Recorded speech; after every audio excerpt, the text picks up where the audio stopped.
इस दुनिया में जहाँ नौजवान दुनियावी कामों में मसरूफ़ हैं, शैतान के शिकंजे में फंसे हुए हैं, बहुत सी बुराइयों में मुब्तला हैं, खुदा से दूर हैं, माँ बाप के नाफरमाबरदार हैं, झूठ बोलते हैं, गाली देते हैं, नशे करते हैं, ज़ना करते हैं और ना जाने कितनी बुराइयों में फंसे हुए हैं। तो ए नौजवानों, मैं आपको आगाह करना चाहता हूँ कि ये बुराइयाँ आपको खुदा से दूर कर रही हैं, बल्कि कर चुकी हैं। आपको रूहानी तौर पर बढ़ने में रोक रही हैं, बल्कि रोक चुकी हैं। आपको आपकी गोल्स, टारगेट्स हासिल करने में रोक रही हैं, बल्कि रोक चुकी है। आपकी कामयाबी को रोक रही है, बल्कि रोक चुकी है। अभी तो आपको इन कामों में बहुत मज़ा आ रहा होगा, लेकिन बाद में आपको इसके नताइज पता चलेंगे।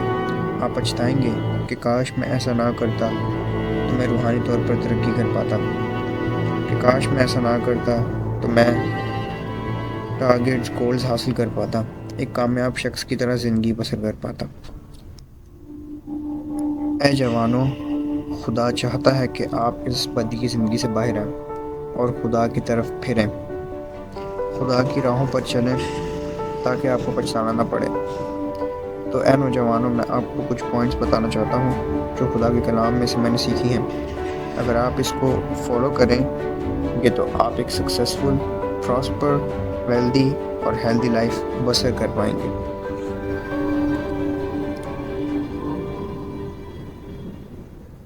पहला पॉइंट है खुदा को याद करना। वाइस की किताब में लिखा हुआ है, और अपनी जवानी के दिनों में अपने खालिक को याद कर। आप खुदा को कैसे याद कर सकते हैं?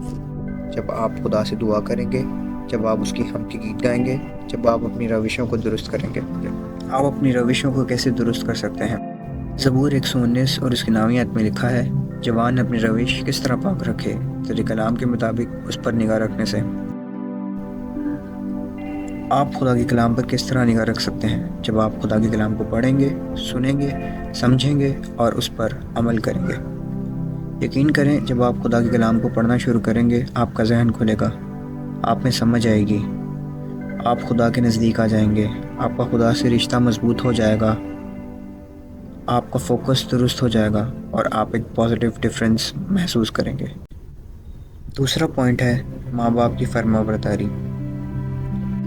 इफ्सियों की किताब उसका 6वां बाब और उसकी पहली, दूसरी और तीसरी आयत में लिखा है, ए फर्जंदो, खुदावन में अपने माँ बाप के फरमाबरदार रहो, क्योंकि ये वाजिब है। अपने बाप की और माँ की इज़्ज़त कर, ये पहला हुक्म है जिसके साथ वादा भी है, ताकि तेरा भला हो और तेरी उम्र ज़मीन पर दराज हो।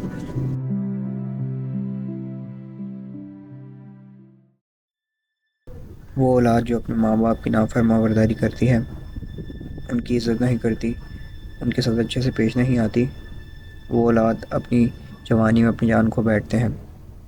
अगर आप अपनी ज़िंदगी में कुछ अच्छा देखना चाहते हैं, लंबी ज़िंदगी चाहते हैं, अपने माँ बाप की फरमाबरदारी करें, उनके साथ इज़्ज़त से पेश आएँ और अच्छे तरीके से उनको ट्रीट करें। तीसरा पॉइंट है अच्छी संगत में बैठना। आपको अच्छी संगत में बैठना चाहिए, क्योंकि बुरी संगत आपको खुदा से दूर कर देती है, आपको बुरे कामों में लगा देती है। मिसाल की किताब उसका पहला बाब और उसके 10-19वीं आयत में ये लिखा है, ऐ मेरे बेटे, अगर गुनहगार तुझे फुसलाएं, तू रज़ामंद ना होना। अगर वो कहें हमारे साथ चल, हम खून करने के लिए ताक में बैठें और छुप कर बेगुनाह के लिए नाहक घात लगाएं, हम उनको इस तरह जीता और समूचा निकल जाएं जिस तरह पाताल मुर्दों को निकल जाता है। हमको हर किस्म का नफीस माल मिलेगा, हम अपने घरों को लूट से भर लेंगे, तू हमारे साथ मिल जा, हम सब की एक ही थैली होगी। तो ऐ मेरे बेटे, तू उनके हमरा ना जाना, उनकी राह से अपना पाँव रोकना, क्योंकि उनके पाँव बदी की तरफ दौड़ते हैं और खून बहाने के लिए जल्दी करते हैं, क्योंकि परिंदा की आंखों के सामने जाल बिछाना अब्स है, और ये लोग तो अपना ही खून करने के लिए ताक में बैठते हैं और छुप कर अपनी ही जान की घात लगाते हैं। नफ़ा की लालची की राहें ऐसी ही हैं, ऐसा नफ़ा उसकी जान लेकर ही छोड़ता है।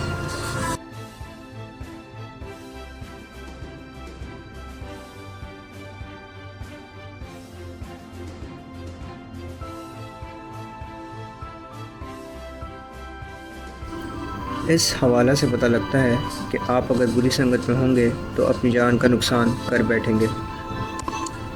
زبور 1 میں لکھا ہوا ہے، مبارک ہے وہ آدمی جو شریروں کی صلاح پر نہیں چلتا اور خطا کاروں کی راہ میں کھڑا نہیں ہوتا اور ٹھٹھا بازوں کی مجلس میں نہیں بیٹھتا، بلکہ خداوند کی شریعت میں اس کی خوشنودی ہے اور اسی کی شریعت پر دن رات اس کا دھیان رہتا ہے۔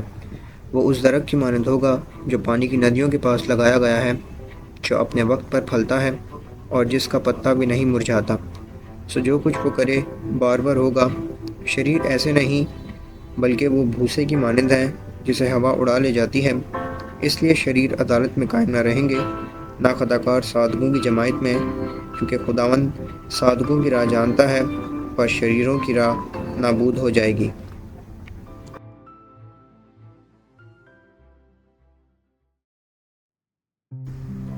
آپ کو شریروں کی مجلس میں نہیں بیٹھنا، آپ کو شریروں کی صلاح پر نہیں چلنا، بلکہ آپ کو خدا کے کلام پر دھیان لگانا ہے اور اس پر عمل کرنا ہے تاکہ آپ ایک پھلدار زندگی گزار سکیں۔ چوتھا پوائنٹ ہے خدا کے خوف میں زندگی گزارنا۔ آپ کو خدا کے خوف میں زندگی گزارنی ہے۔ خدا کے خوف میں زندگی بسر کرنے کے بینیفٹس آپ کو تبھی پتہ چلیں گے جب آپ خدا کے کلام کو پڑھیں گے، خدا کے کلام کو سنیں گے اور خدا کے کلام پر عمل کریں گے۔ جو خدا کے خوف میں رہتے ہیں وہ گالی نہیں دیتے، وہ کوئی بدی نہیں اگلتے اپنی زبان سے، کیونکہ انہیں پتہ ہے۔ پہلا پطرس اس کا 3 باب اور اس کی 10ویں آیت میں لکھا ہے، چنانچہ جو کوئی زندگی سے خوش ہونا اور اچھے دن دیکھنا چاہے وہ زبان کو بدی سے اور ہونٹوں کو مکر کی بات کہنے سے باز رکھے۔ جو خدا کے خوف میں رہتے ہیں وہ زنا نہیں کرتے، نشہ نہیں کرتے، کیونکہ انہیں پتہ ہے۔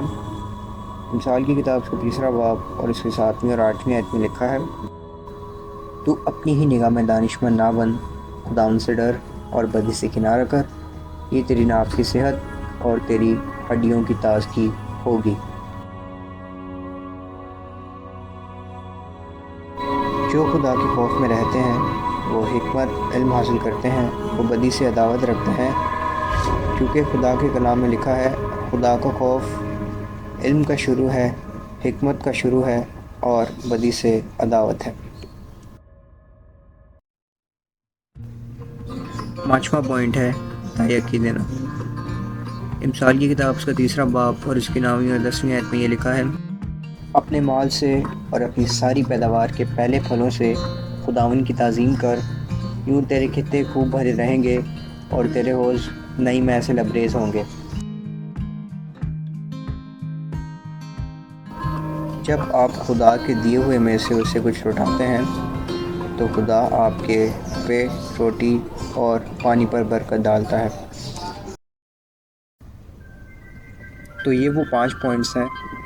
ویسے تو اور کافی سارے پوائنٹس ہیں جنہیں آپ اگر خدا کے کلام کو پڑھیں تو آپ کو پتہ چلتا جائے گا، اور خدا نے چاہا تو ضرور خدا کے فضل سے مستقبل میں آپ کے ساتھ اور بہت سی خدا کے کلام کی باتوں کو شیئر کرنا چاہوں گا۔ تو یہ وہ کچھ پوائنٹس تھے جنہیں آپ اگر اپنی زندگی میں اپلائی کریں تو آپ کی روحانی ترقی ہوتی جائے گی، آپ خدا کے ساتھ جڑ جائیں گے، آپ کا اور خدا کا رشتہ مضبوط ہوتا جائے گا اور آپ ایک سکسیسفل، پراسپر، ہیلدی اور ویلدی لائف بسر کر پائیں گے۔ God bless you all.